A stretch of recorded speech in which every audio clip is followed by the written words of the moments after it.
Well, for information about to Accra Hearts Oak bid for Stephen Mukwala after say almost learning the contract of the player now running out. Now Accra Hearts Oak penny for any Mukwala agent here. This follows after say Kumasi Asante Kotoko to just say Mukwala clause I say 4,000 for increment for the following year. No meet, you know.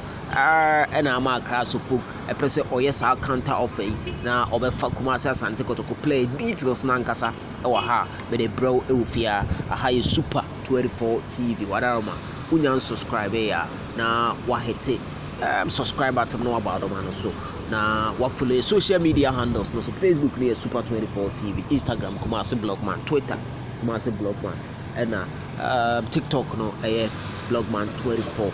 Mukwala any Kumasi Asante Kotoko contract negotiations no eshase enyene but and the revealing thing is that Kumasi Asante Kotoko ne Mukwala no deal no end in about a month in 3 months time, which is the end of the season.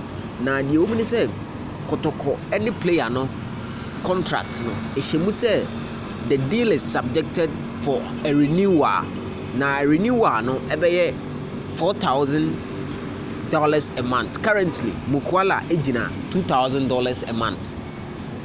So, it is $2,000 a month. Mukwala ejino. Sa clause nature mu say sa eso na subjected to renewal no ebeye adwuma. I was a Kotoko epijem eko $4,000K, which is $4,000. And na information Kumasi Asante Kotoko nso mahokika to extend the deal no. Enyanye fully confirmed. And now I'm Accra Hearts Oak akushia Mukwala agents.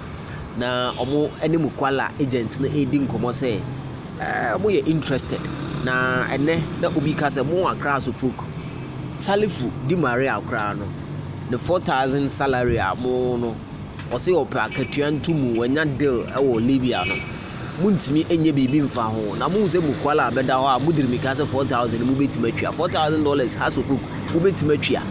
But the news is that Mukwala agents no any has mpanyifo ehia omo discussing and omo discussing the possibility of him switching to Accra Hearts Oak because Accra Hearts Oak the money contract biya but it's a contract with Kumasi Asante Kotoko ne ba wie ya ometimi ne na ye a totally a new contract which will not got to do with any 4,000K but Mukwala no 4,000 or pesa Accra Hearts Oak already so be well because interesting days ahead you be free me baby the bebro